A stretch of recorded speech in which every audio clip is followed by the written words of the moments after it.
Men who changed the world. Isaac Newton. One day, Isaac Newton was sitting under an apple tree. He was thinking about the moon. Why does the moon move in a circle and not in a straight line?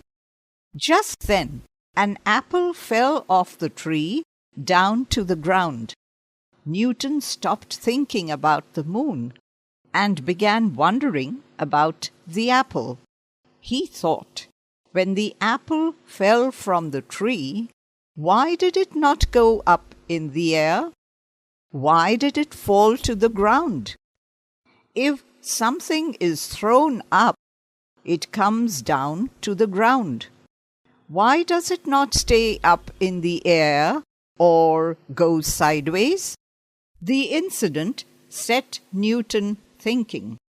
He made many calculations and gave the world an amazing theory. He said that the apple fell to the ground because the earth pulled it down. The earth pulls everything to itself. He called it the gravitational force or the gravity of the earth. The stars, the sun, and the moon too have their gravitational force. They pull one another, and because of their gravitational force, they remain in their place and move in their orbits. Newton used to watch the heavenly bodies night after night from a high tower. Isaac Newton was born in Woolsthorpe in Lincolnshire, England, in 1642. He spent his childhood with his grandmother, whom he loved dearly. Little Isaac was extremely clever at making working mechanical models and toys. He made for himself a set of tools. His grandmother was very proud of his skills. The friends of the family advised his grandmother to apprentice him to a clockmaker. Isaac made a clock which won the admiration of all who saw it. It worked not by weights and wheels, but by drops of water.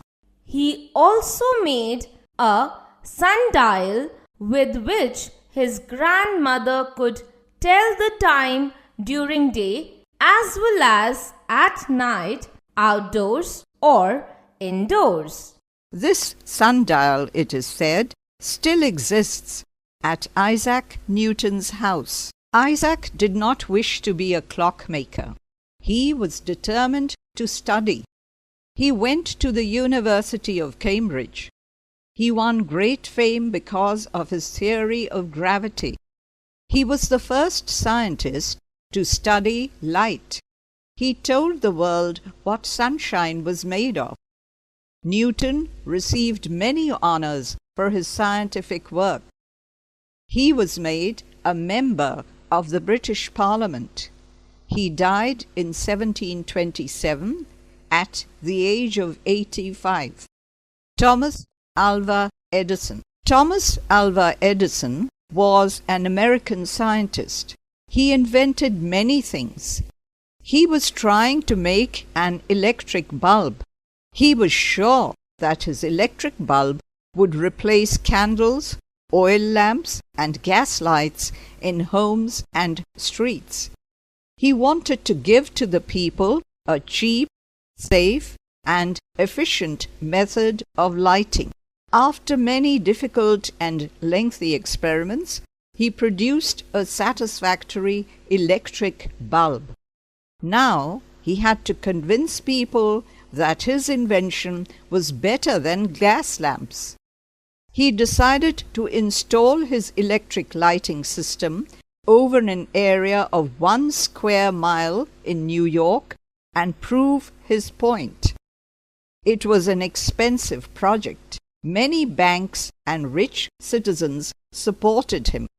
He employed 2,000 mechanics to produce bulbs switches, dynamos, etc.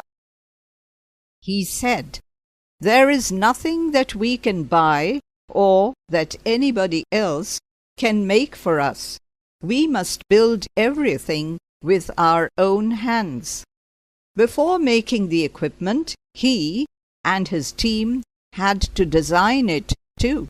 The gas firms opposed this project, but Edison was able to persuade house owners and factory owners to allow him to put wires in their buildings. He promised he would charge them for his services only if they were satisfied. Finally, 18 miles of cable was laid under New York's streets. Electricity was installed in 900 buildings. At last, on 4th September 1882, everything was ready for the great test.